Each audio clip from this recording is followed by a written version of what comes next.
There's so many different organizations that are affected with mind control that we cannot be misled into believing that it's just one particular group of people or another. We can't even say that this is Democrats or Republicans. No. This has nothing to do with party lines. What it has to do with is a New World Order agenda.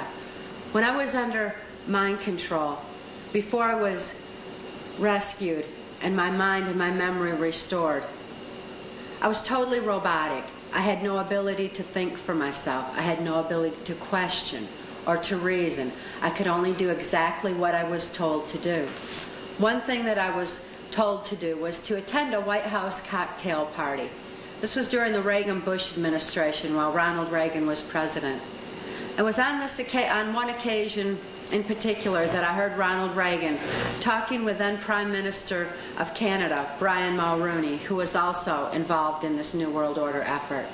And he said at that time that he believed the only way to world peace is through mind control of the masses.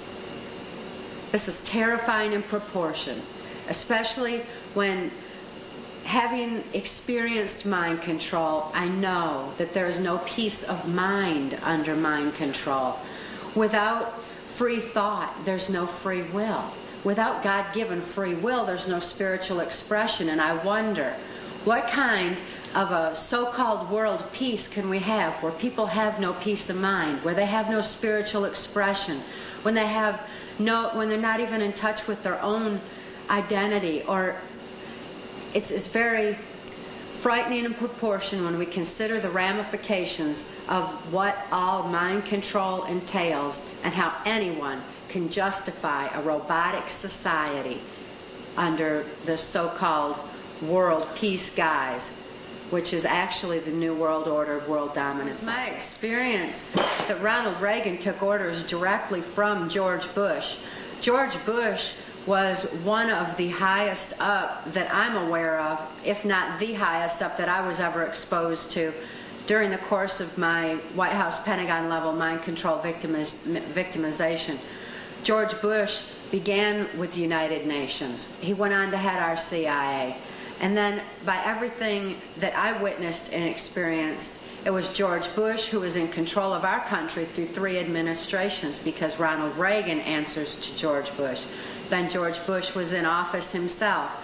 And after that, Bill Clinton went into office. And I heard Bill Clinton and George Bush once discussing how when the American populace became disillusioned with Republicans in control of our country, bringing us into the New World Order, that Bill Clinton, as a Democrat, would be put into office. And it was also my experience to have witnessed Bill Clinton answering to George Bush. So we certainly aren't blaming everything on George Bush. There's a lot of other players that are named in our book, Transformation of America. But it's very important that people understand who's at the top of this effort so that they know exactly what the problem really is. Instead, it was a very natural process in one regard when he rescued my daughter Kelly and I in 1988. Kelly and I were safe for the first time. We weren't being hurt in any way. We saw how Mark was very gentle with his animals. His pets loved him, which was highly unusual for us. Everyone that we'd ever known abused their animals. It seems that abuse of animals and abuse of children oftentimes goes hand in hand.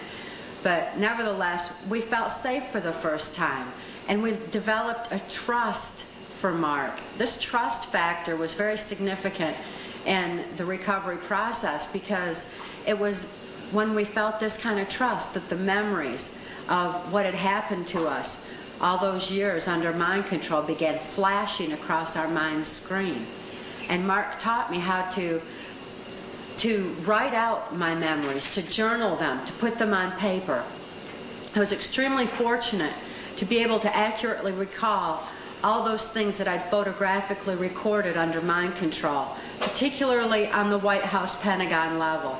This information that I was able to remember as a result of Mark's expertise is what's been documented in our book, Transformation of America. My daughter Kelly was not so fortunate.